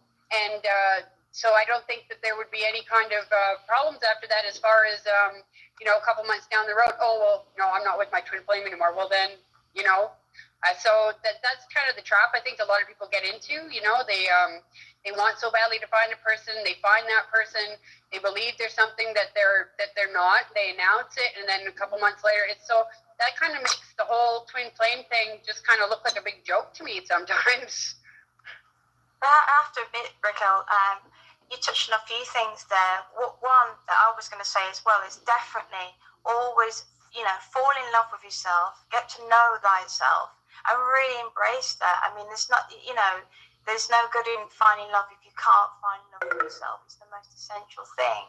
And obviously, with me, I just accepted myself. I love myself, and as all viewers listening as well, I'm sure that to some degree, whether they have got to that stage or not, it's the most essential part of being. I mean, at the end of the day, we are all divine beings, but to find love with ourselves before we find love with another person, and to really work on thyself as well. I mean, that's another thing. A lot of twin flames do come with baggage, and some don't, but it's all about working that through together, because that's really important. I mean, I don't really want to get hung up on the names and the labels, but for the purpose of recognizing what it is, you'll know it's right when it just comes along. I mean, I never worried about it. I never even thought about it, to be honest, but it just comes along. It just happens. But for some people, it's a solo mission because they're either not ready or they just choose not to. I mean, and obviously, Raquel, or many others as well, if you feel that maybe your twin or your, other half, or whatever people want to call it, they can be multidimensional and not really even exist on this plane or this planet, for example. So it's just like it is what it is, and you just have to, as long as obviously people are comfortable with themselves. I mean, that's the main thing. Just really work on yourself and just really embrace that love that you have for yourself, because it is one of the things that keeps us going, isn't it? Yeah, and also it's also good to keep in mind too that excuse me, that people are under the assumption that they're looking for their twin flame so that they're completed, so they feel completed. I think that's a big misconception, because I don't think that's the way twin flames are. I don't know too much about them, but I know that if you're looking for someone to complete you, then you're not ready. Your twin flame is not going to come into your life, because that's not what it's about, right? So, yeah. I'm in total agreement with you. I mean, that's the thing. When you're both ready on both sides of your life, you will just come together like magnets. There's no anything stopping you. It just is. I mean, when you're ready, you're ready. It just happens. There is no written book or anything written down to really, although people do actually write books about this, but we're not going about that. We're not talking about that. But you just go with what's in your heart, and it's a true knowing. It's a knowing that you think, aha, and you recognize parts of your soul fragment within another, and it's just really mirroring and recognizing that, and just fall in love with yourself all over again and again and again every single day. It's just there's no stopping it really. When you're ready, you're ready. And also I don't think that twin flame is something that you search for. Like, exactly. You don't go out searching for a twin flame, right? Looking for a twin flame. You guys, you'll come together. Like you said, you'll find each other. You'll come together when you're both ready, right? So, yeah. So stop the searching for your goddamn twin flames. Focus on yourself. They're gonna come into your life, people. Well, thank you for somebody who says she doesn't know much about twin flames. About an hour to articulate. It's really true, because you get time and time again where they're looking for something outside themselves. And I've even had advice, and I have to stress my head for a second, make sure I'm not waiting for a punchline to joke. Because, well, this friend says that it's supposed to be this, and this is my twin flame, and it's like, okay, man, I'm gonna have to hunker down to advice on this. You're so right, because you'll know it's a magnet. It comes together, right? It comes together, and your actions reflect that you're together. It'll show. It's not like this couple that are, they're lovey-dovey. Like sitting in high school, like a high school, holds forever, well, and then it's got no real capability in 7 months, and then it's done with. And they're more in love with the idea. Then they are that exact and coming together like that. You've got to work, you've got to totally get yourself. And I know, with knowing Victoria the short time I have, that I wouldn't have saw you, Victoria, as somebody that really seriously ready. It happened to change. It wasn't something you were out looking for to just go in London. Every Saturday night looking for your twins, looking for this big bars and call it here. It just happened, right? It's not like. And like Victoria, one thing I would ask you is, like, without getting personal, like in your past, you probably had relationships like we all have, and and you think, okay, well, that's the one. This is the one, right? That you're kind of just hoping.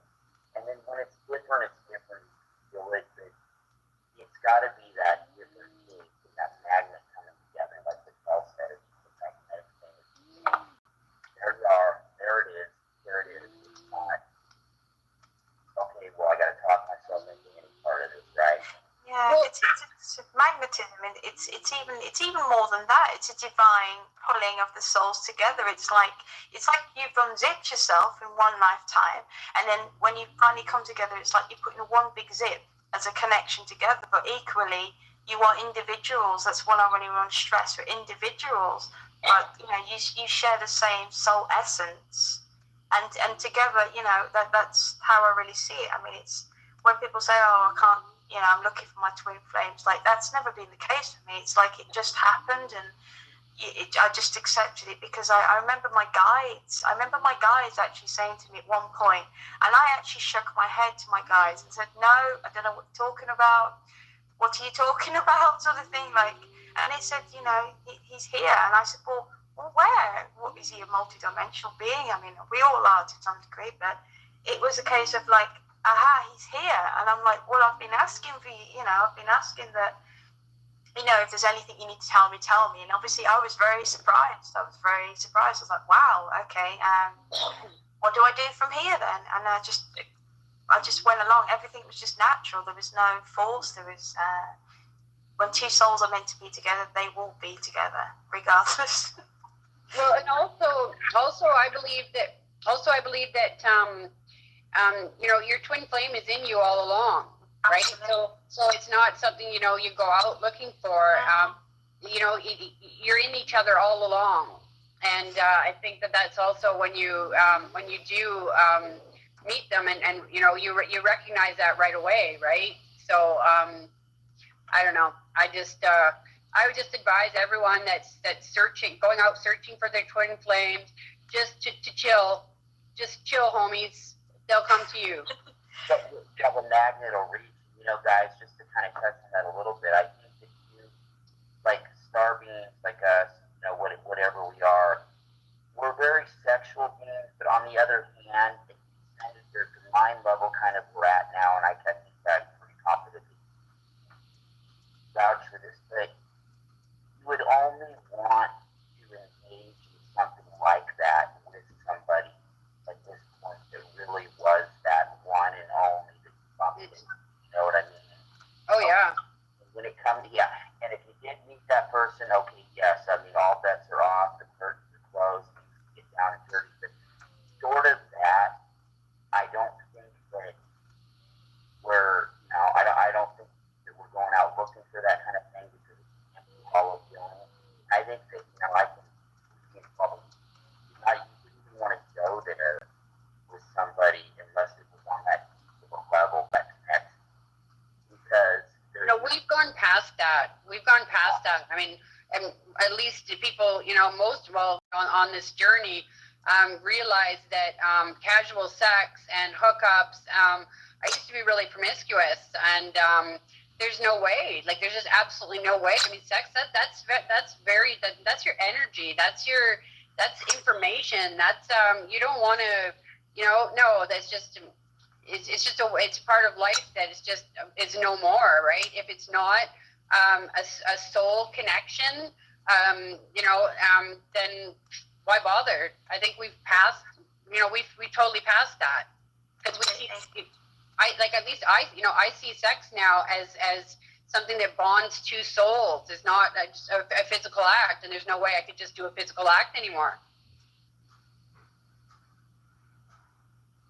Yeah, Victoria, let's put you on the hot seat. What say you about that? Well, I think for me and my twin flame, just not even literally being next to each other, say for example on Skype or something, we would literally feel each other, we'd feel each other's energy. We even say the same things, or telepathically think the same thing. And it's all about really reaching and connecting, again, not outside of yourself, but really connecting within. And I think when you get to that level with your partner as well, and you feel, because you are the same person, the same, being, it really, like I said from the beginning, it's a really deep soul connection. And there is nothing like anything you'll ever experience, because you really, truly love who you are as a being, as an individual, as a part of creation, as a part of the divine spark. And when we're all together, we are essentially all prime creator. Each and every individual, we are all prime creator all together.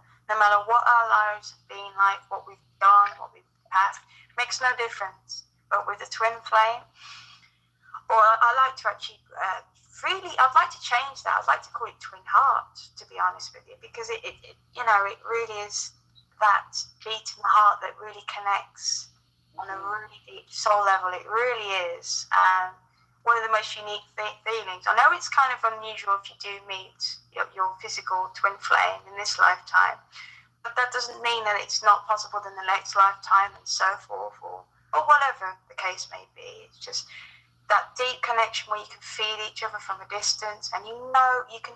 It's like my twin flame knows exactly how I'm feeling, even if I never speak to him all day, for example. He knows how I'm feeling.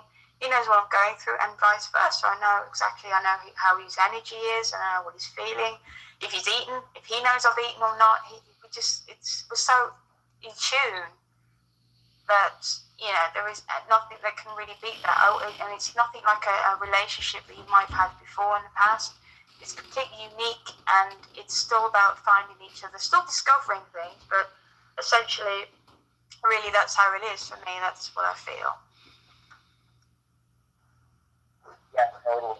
Because in a relationship like that, I mean, like Raquel said, we're past that point as far as the hookup, anything like that, right? I mean, because that kind of an urge, okay, we don't need to get into the scriptedness of it, but these are all urges, okay, whatever. If we had them, we could take care of on our own, right? It's like an urge, like going to the bathroom. But finally connect with a twin flame, that feeling, like if you ever Skype, if you're over email, if you're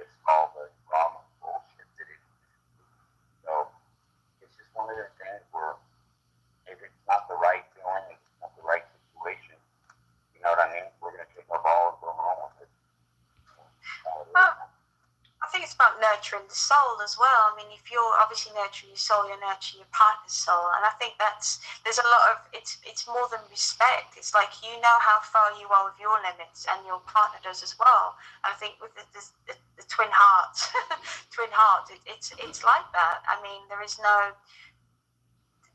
else like it